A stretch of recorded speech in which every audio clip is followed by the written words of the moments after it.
네, 이번에는 박진형 기자의 현장 인터뷰 시간입니다. 네, 오늘의 주제는 노동개혁입니다. 앞서 뉴스1번지에선 새누리당 이인재 의원의 얘기를 들어봤는데요. 이번에는 새정치민주연합 추미애 의원의 의견을 들어보겠습니다. 현장 연결합니다. 박진형 기자.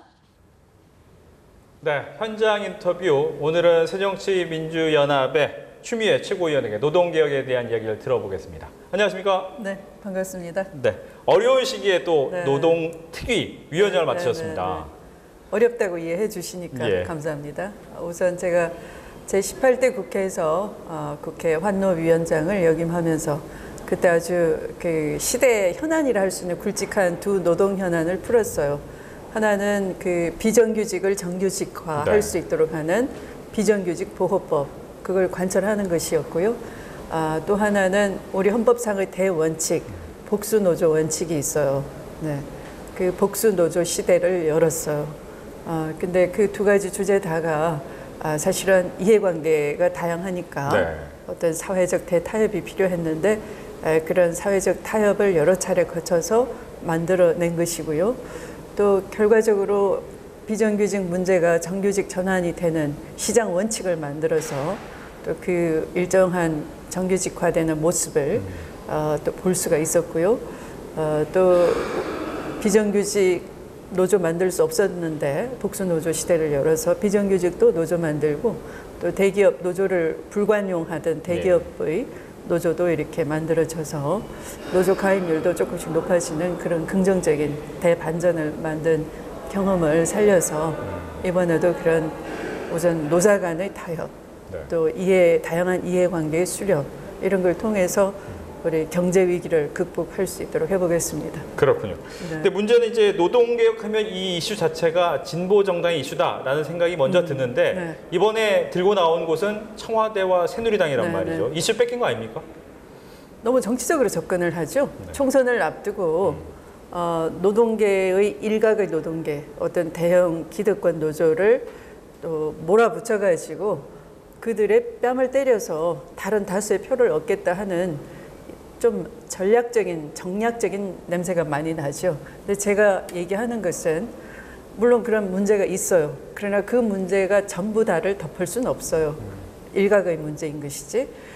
바로 이 경제 위기를 극복하기 위해서 하나의 노동계도 피동적인 개혁 대상이 아니고 개혁을 할 수 있는 파트너십으로 노동에도 일 열심히 하면 우리 사회 기회가 더 많다 하는 일하는 보람과 또 일자리, 양질의 일자리 창출, 그것을 함께 만들어내자는 것이죠. 또 한 가지는 이제 사회적 대타협 기구를 통해서 해결을 하겠다. 하지만 노동 문제뿐만 아니라 경제 전반을 얘기하겠다라고 하면서 범위가 좀 커졌단 말이죠.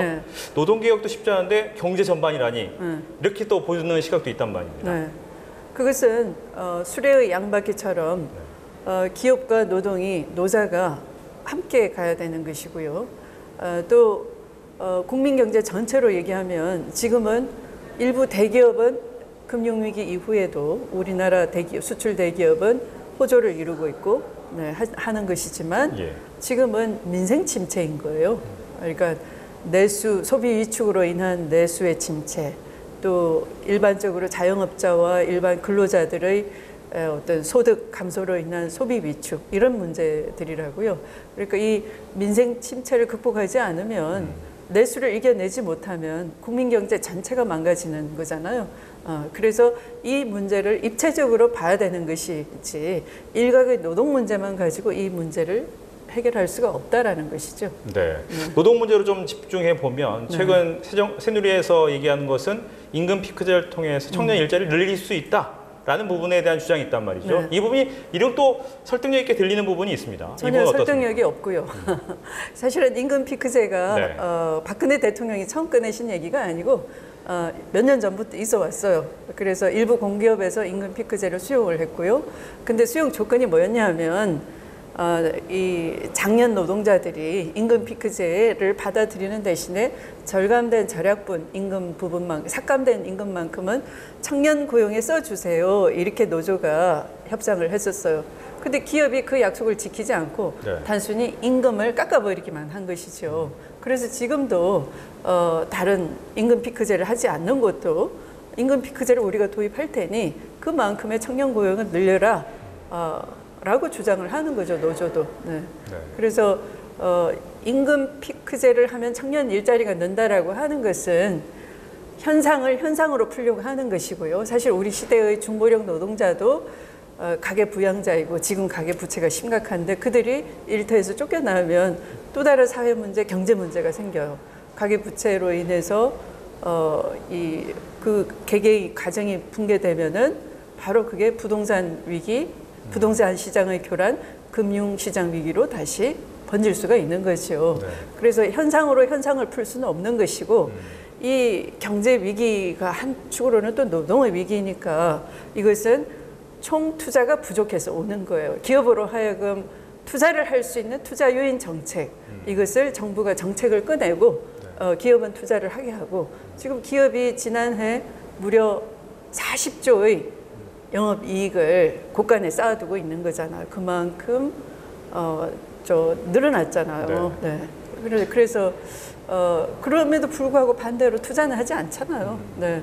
근데 그런 건 바로 정부의 경제 정책의 무능과 실패를 단적으로 증명하는 것이죠. 예. 네. 즉 임금 피크제만으로 네. 청년 일자리가 창출이 아니라 네. 경제 전반을 함께 봐야 된다라는 그렇죠. 네. 주장이었습니다. 네.